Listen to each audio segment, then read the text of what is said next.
इस पावन धरती के एक और नए वर्ष का प्रारंभ होता है और इसकी बहुत सारी बधाइयां आप स्वीकार कीजिए। ईश्वर आपके आने वाले 12 महीनों को बहुत सुंदर बनाए, आपको बहुत सुख दे और आप बहुत स्वास्थ्य प्राप्त करो, उन्नति हो, मानसिक शांति आपको मिले। साथ ही साथ नवरात्र प्रारंभ है। ईश्वर इन 9 दिनों में आपको माता की सिद्धि दे, माता का आशीर्वाद प्राप्त कराए। ओम। आज मैं आपको इस संवत्सर से अगले संवत्सर तक का हाल बताऊंगा, जिससे आप समय रहते तैयार रह सके, खुद को परेशानियों से बचा सके। यह दिन बेहद महत्वपूर्ण होता है क्योंकि इस दिन काल की गति में एक बड़ा बदलाव आता है। नव संवत्सर प्रारंभ होता है। इस दिन नव संवत्सर प्रारंभ होता है और इसी के साथ कलयुग के 5116 वर्ष पूरे हो जाएंगे। इसके बाद 4,26,884 साल बचे हुए हैं कलयुग के। सोचिए, जब 5,000 सालों में हम इस स्थिति में आ गए, अभी तो 4,28,000 साल बचे। क्या होगा? सुधरना होगा, परिवर्तित होना होगा, परिवर्तन करना होगा। पहले काल का हाल जानना चाहिए क्योंकि राष्ट्र किसी भी व्यक्ति से बड़ा होता है और वह सुखी है तो हम सब सुखी हैं। राष्ट्र सुखी नहीं, भारत माता दुखी है तो हम सुखी रह नहीं सकते।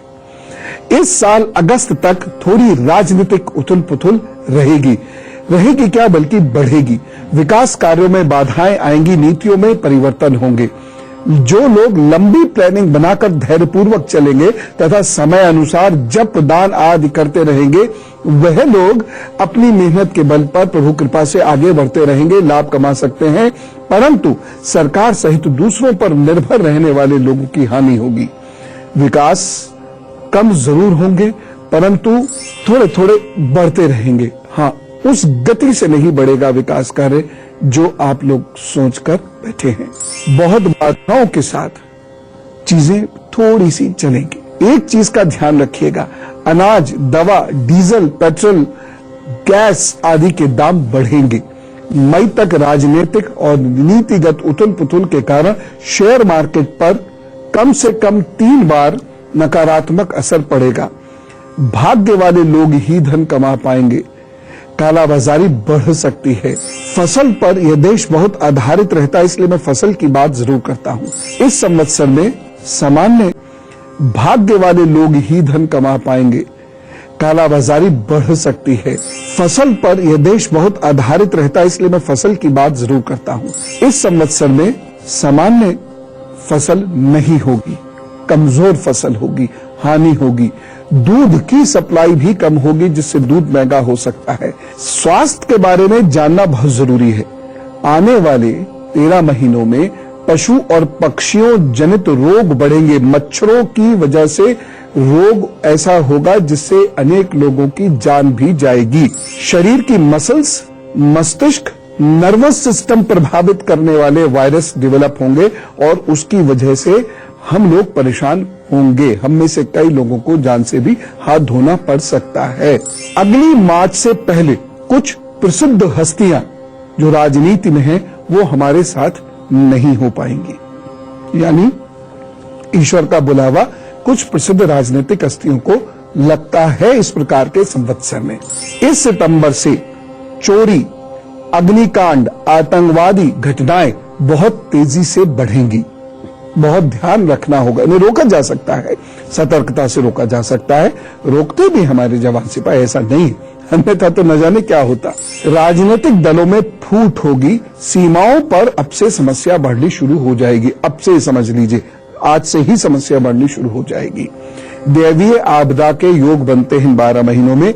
नदियों का जल स्तर सामान्य से एक बार तो बहुत कम रहेगा, जिससे फसल को नुकसान होगा, और फिर बहुत बढ़ेगा, जिससे शहर, नगर, गांव भी परेशान होंगे, यानी बाढ़ आएंगी। विद्वानों और संतों का मान बढ़ेगा जुलाई के बाद, तथा विदेशों से भी इस देश के विद्वानों को और संतों को सम्मान मिलेगा। भारतीय ज्ञान से अन्य देश लाभान्वित होंगे। अब भारतीय ज्ञान से हम लाभान्वित होंगे या नहीं, ये हमारे और आप पर निर्भर करता है। हम इंपोर्टेड नॉलेज से लाभान्वित होना चाहते हैं तो अलग बात है, क्योंकि हमारे ज्ञान से दुनिया के देश लाभान्वित हो रहे हैं इस संवत्सर में। यह संवत 13 महीनों का है, क्योंकि इसमें एक अधिक मास है। आषाढ़ इसमें अधिक मास होगा, और प्रथम आषाढ़ में मंगल कार्य नहीं करे तो अच्छा है, क्योंकि उसमें मंगल कार्य करना, यानी आषाढ़ के प्रथम 15 दिनों में मंगल कार्य करना अच्छा नहीं माना जाएगा। आज के दिन यानी 21 मार्च 2015 को नव संवत्सर प्रारंभ हो रहा है। ये 2072 विक्रम संवत 2072 है, और इसी के साथ कलयुग के 5116 वर्ष पूरे हो जाएंगे, और अभी 4,26,884 वर्ष बचे हुए हैं। सोचिए 5,000 वर्षों में ये स्थिति हो गई समाज की, आगे क्या क्या देखना बाकी है। इस संवत्सर का नाम है कीलक। हर संवत्सर का एक निश्चित नाम होता है, इस संवत्सर का नाम है कीलक। इस संवत्सर के राजा हैं शनि, इस संवत्सर का मंत्री है मंगल, इस संवत्सर के मेघेश होंगे चंद्र, सशेष होगा गुरु, और धान्येश होगा बुध, धन का मालिक होगा गुरु। तो आपको मैंने काल का भाग्य तो बता दिया। अब चूंकि काल प्रभावित होगा तो हम और आप प्रभावित ना हो, ऐसा हो नहीं सकता, इसलिए सतर्क तो हमें रहना ही होगा। हाँ, उपाय करने से आपकी चीजें बेहतर होती हैं। जब व्यक्ति विशेष ठीक होते चलते हैं तो धीरे धीरे समूह और समाज पे राष्ट्र अपने आप ठीक हो जाता है। तो अभी हम मेष, वृषभ, मिथुन और कर्क राशि के आज का हाल जानते हैं, फिर हर राशि के 12 महीनों का हाल जानेंगे। मेष राशि, काम में लापरवाही हो सकती है, मन थोड़ा सा उचाट सा रहेगा, दिन बहुत शुभ नहीं कहा जा सकता, ध्यान रखें। एक सावधानी बरतनी जरूरी है, यात्रा और कार्यों में बहुत अलर्ट रहें। उपाय क्या करना है? हनुमान चालीसा का पाठ करें, काम पर चलें, सब अच्छा होगा। वृषभ राशि, साथियों के साथ यात्रा कर सकते हैं, मन प्रसन्न रहेगा, शुभ लाभ के योग बने हुए हैं। एक सावधानी जरूरी है, धार्मिक कार्यों में इस दिन बाधाएं ना डालें। उपाय क्या करेंगे? मंदिर में केले का दान करते हुए काम पर निकलिए, सब ठीक होगा।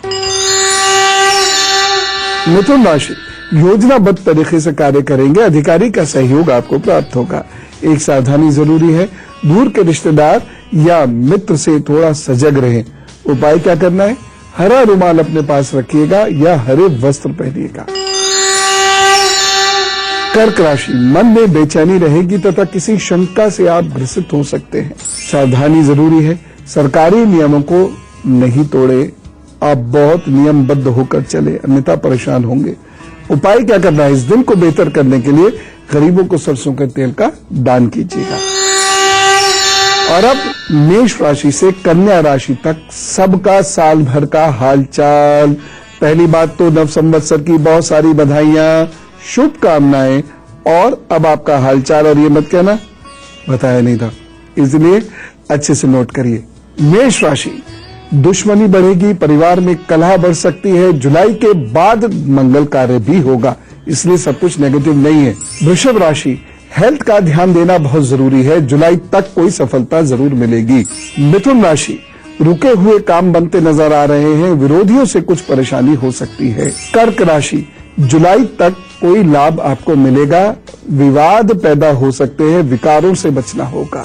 सिंह राशि, समय अनुकूल है, कारोबार के योग बन रहे हैं, कारोबार प्रारंभ कर सकते हैं, धन अधिक खर्च होगा आपका, इसके लिए थोड़ा सावधान भी रहें। कन्या राशि, अच्छे फल मिलेंगे, नौकरी के काम आपके बढ़ेंगे, आगे बढ़ेंगे, तरक्की होगी, चिंता मत कीजिए, आपके लिए ये संवत्सर अच्छा सिद्ध होगा।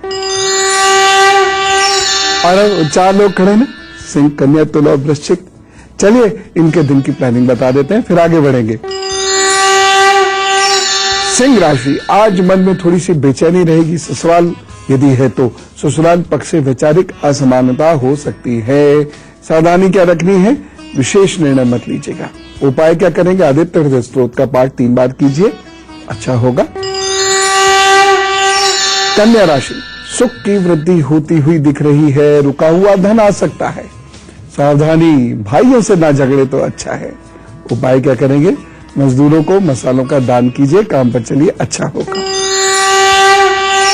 तुला राशि, महत्वाकांक्षाओं से भरे हुए हैं शरीर में, इस दिन स्फूर्ति भी रहेगी, दिन अच्छा है, लाभ होगा। बस एक सावधानी जरूरी है, इस दिन वृद्ध जनों की बुराई ना करें, उनसे मतभेद ना हो, उनकी सेवा करें। उपाय क्या करना है? मधुर संगीत सुने, बस काम पर निकल पड़िए, अच्छा होगा। वृश्चिक राशि, भावनाएं इस दिन खूब उबाल मारेंगी। विद्यार्थियों के लिए दिन अच्छा नहीं है, सजग रहने के लिए ये दिन है। और इसलिए भावनाएं उबाल मारेंगी तो दिन अच्छा कैसे हो सकता है? कुछ गड़बड़ कर देंगे। सावधानी, भावावेश में कोई बड़ा निर्णय मत लीजिएगा। और उपाय क्या करना है? ओम जयंती मंगला काली का जप कीजिए और फिर काम पर निकल पड़िए, प्रभु सब अच्छा करेंगे। और अब हम जानते हैं तुला राशि से मीन राशि तक के लोगों के लिए आने वाले 13 महीने कैसे बीतेंगे। समझ लीजिएगा ध्यान से। तुला राशि, लाभ और नुकसान दोनों हो सकते हैं। खुद के लिए आप परेशानी खड़ी कर सकते हैं। अगर ये नहीं किया तो समय आपके लिए बहुत अच्छा है, कुछ नया होगा, बेहतर होगा, आपकी जिंदगी ट्रैक पर आ सकती है और आप तरक्की कर सकते हैं, विदेश भी जा सकते हैं। बस अपने लिए खुद परेशानी मत खड़ी कीजिएगा। वृश्चिक राशि, कारोबार सोच समझ कर करें। हेल्थ की वजह से कारोबार पर बुरा असर पड़ने के योग हैं या नौकरी पर बुरा असर पड़ने के योग हैं, इसलिए हेल्थ पर बहुत ध्यान देने की आवश्यकता है। धनु राशि, नवंबर से फरवरी 2016 को छोड़कर बाकी समय अच्छा है, यानी नवंबर 2015 से फरवरी 2016 के बीच को छोड़कर बाकी समय अच्छा है, धन आएगा। मकर राशि, 13 जुलाई तक लगातार काम करें और जो भी नए कार्य करने हैं वो 13 जुलाई तक कर लीजिएगा। बाद में समस्याएं बढ़ेंगी और उतने अच्छे परिणाम नहीं आएंगे। ऐसा बुरा नहीं है कि सब बंद हो जाएगा, लेकिन समस्याएं जरूर बढ़ेंगी। कुंभ राशि, परिवार से परेशानियां हो सकती हैं, विदेश संबंधी काम आपके बनते हुए दिख रहे हैं। मीन राशि, अगस्त तक का समय ठीक है, बाद में परेशानियां होंगी, लेकिन ये जो समय है कर्ज से मुक्ति दिलवाने वाला समय है। तो अब मैं आपको बताता हूं धनु, मकर, कुंभ और मीन का हाल। उसके बाद उपाय करने बहुत जरूरी है, लिहाजा बाकी सारे राशियों के उपाय भी बताऊंगा जो आपको निरंतर इन 12 महीनों में करने होंगे। धनु राशि, परिवार में विचारों में असमानता और मतभेद हो सकता है, जिससे तनाव हो सकता है। अलर्ट रहें, आपकी वजह से तनाव ना हो, ये ध्यान रखें। सावधानी, माता जी के साथ वाद विवाद नहीं होना चाहिए, मतभेद नहीं होनी चाहिए, उनकी सेवा करें। उपाय क्या करना है? किसी भी गरीब महिला को दूध का दान कीजिएगा। मकर राशि, जोश है, होश भी है, कार्य आगे बढ़ेंगे, मित्रों का सहयोग भी आपको मिलेगा। एक सावधानी बरत लीजिएगा, शत्रु उस दिन मुखर होकर परेशानी करेंगे। उपाय, अनुलोम विलोम करें, प्रभु का नाम जपें, अपने इष्ट का नाम जपें, अब काम पर चलें, सब ठीक। कुंभ राशि, आज गर्दन व गले में थोड़ा कष्ट महसूस करेंगे और धन का अभाव भी हो सकता है। एक सावधानी जरूरी है, मौन रहिएगा और धन निवेश नहीं करिएगा। उपाय क्या करना है? जरूरतमंद को चावल का दान करें, काम पर चले, सब अच्छा होगा। मीन राशि, आज भाग्य आपका साथ दे रहा है, विद्यार्थियों को सफलता के योग बने हुए मिल रहे हैं। इस दिन बनाए गए नोट्स, की गई पढ़ाई आपके लिए बहुत फायदेमंद सिद्ध होगी। बस एक सावधानी, इस दिन जो आपके यहाँ सेवक हैं या अनुचर हैं, आपके सबऑर्डिनेट्स हैं, इनके साथ व्यवहार अच्छा कीजिएगा, ताने मत मारिएगा, नहीं तो विरोध सहना पड़ेगा। उपाय क्या करना है? हल्दी का तिलक कीजिए और अपने गुरुजी को मानसिक प्रणाम कीजिए या शिक्षक को प्रणाम कीजिए, काम पर चलिए, सब अच्छा होगा। नव संवत्सर की क्या परेशानियां हैं, उसके क्या हल हैं, ये राशिवार अभी हम जान रहे हैं। बाकी राशियों का हल जानते हैं ब्रेक के बाद।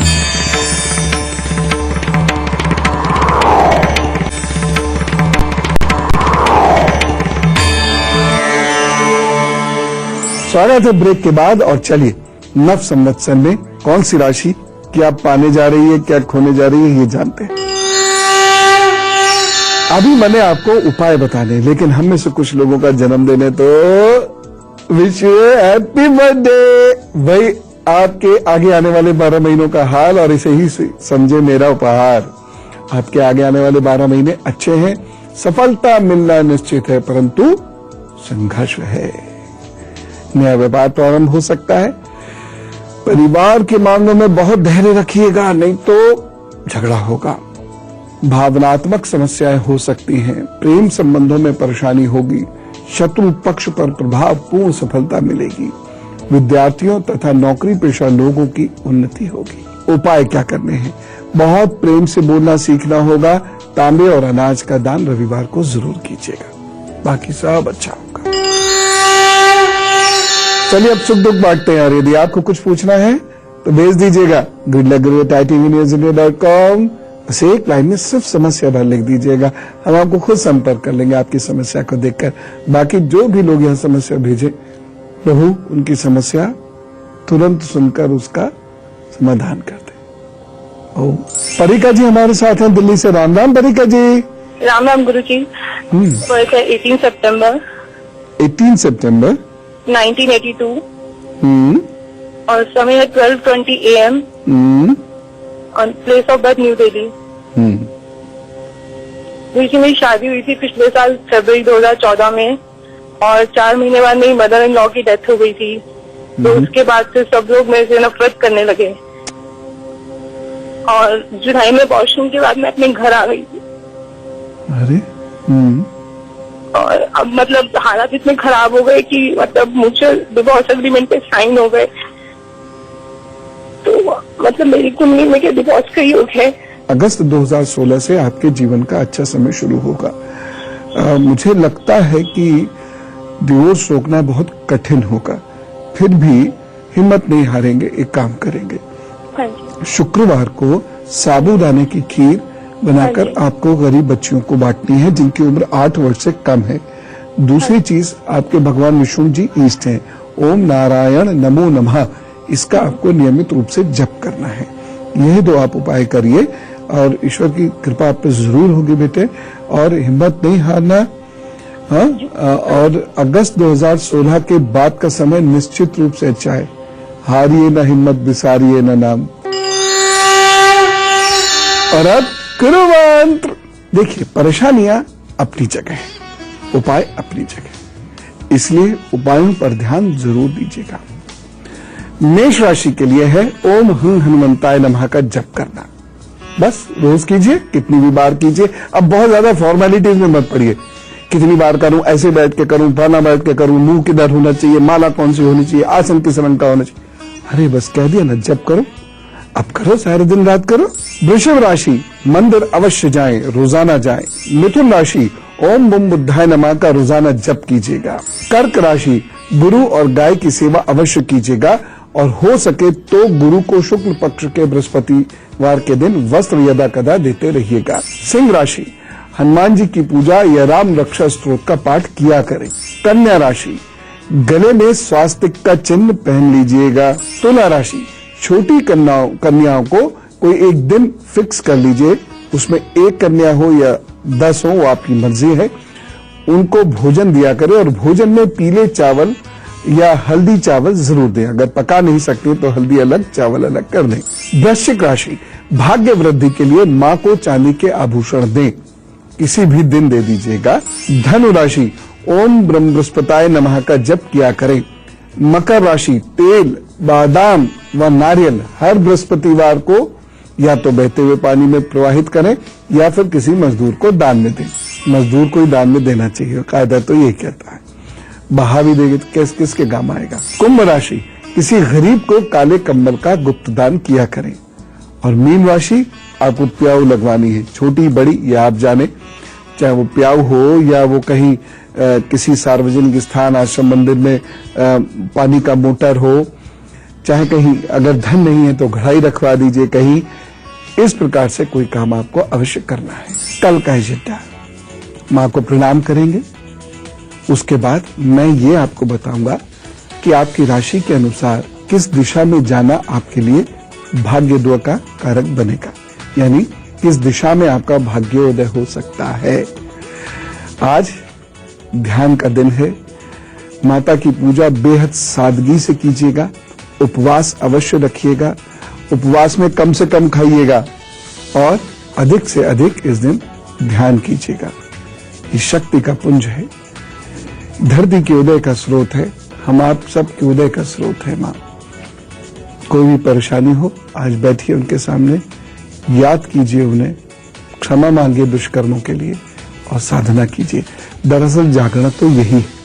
हम जागरण का गलत अर्थ लेते हैं और खूब ढोल ताशे बजाते हैं, वो भी कीजिए, लेकिन ये अवश्य कीजिए। बोलिए अम्बे मैया की जय। राम राम, नमस्कार।